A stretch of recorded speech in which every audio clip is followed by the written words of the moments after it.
هل استقال فيصل بن تركي سرا وغادر النصر؟ منصور بن سعود يجيب. في المرمى طابت أوقاتكم، السلام عليكم. تناقلت مصادر غير رسمية أن الأمير فيصل بن تركي رئيس نادي النصر قدم استقالة شفهية من رئاسة ناديه، معللا ذلك بظروف صحية وعملية. كان الأمير الشاب الذي تولى رئاسة النادي في العامين الأخيرين مطلبا جماهيريا قبيل أن تسوء نتائج الفريق في المباريات الأخيرة، مع عرضه وإدارة ناديه لهجوم انطلق من مدرجات الفريق تجاه اللاعبين والأجهزة الفنية والإدارية.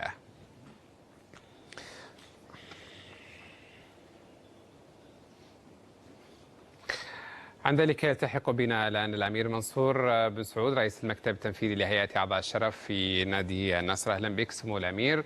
ربما سمعت ما قلنا من البداية أن وسائط أعلام غير رسمية تنبأت باستقالة شفهية للأمير فيصل بن تركي رئيس النصر، قدمت لكم وللرئاسة العامة لرعاية الشباب، يعني كيف تعلق على هذه الأنباء غير الرسمية حتى الآن التي يتم تداولها؟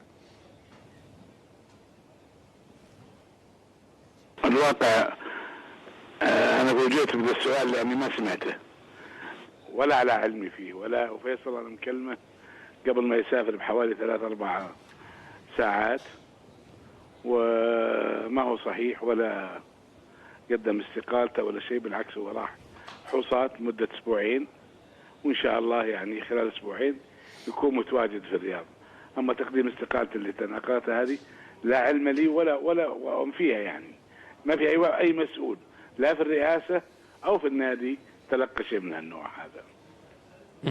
جميل جميل.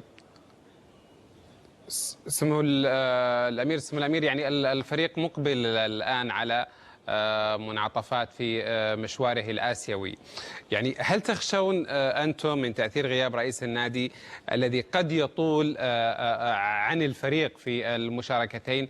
أيضا كيف ستعالجون هذا الموقف؟ بالنسبة للمباريات الآسيوية، مباراة بكرة طبعا أكيد ما راح يلحق عليها، نأمل إن شاء الله المباراة القادمة أو في الكاس إنه يكون موجود فيصل.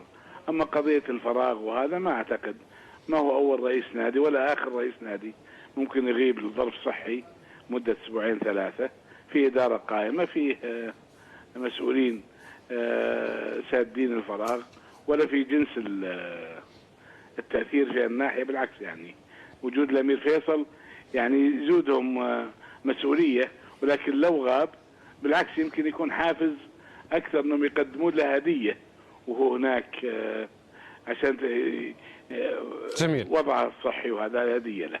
جميل، نرجو له الشفاء العاجل. شكرا جزيلا للأمير منصور بن سعود بن عبد العزيز، عضو شرف نادي النصر، هو رئيس المكتب التنفيذي أيضا لهيئة أعضاء الشرف في النادي. شكرا جزيلا سمو الأمير.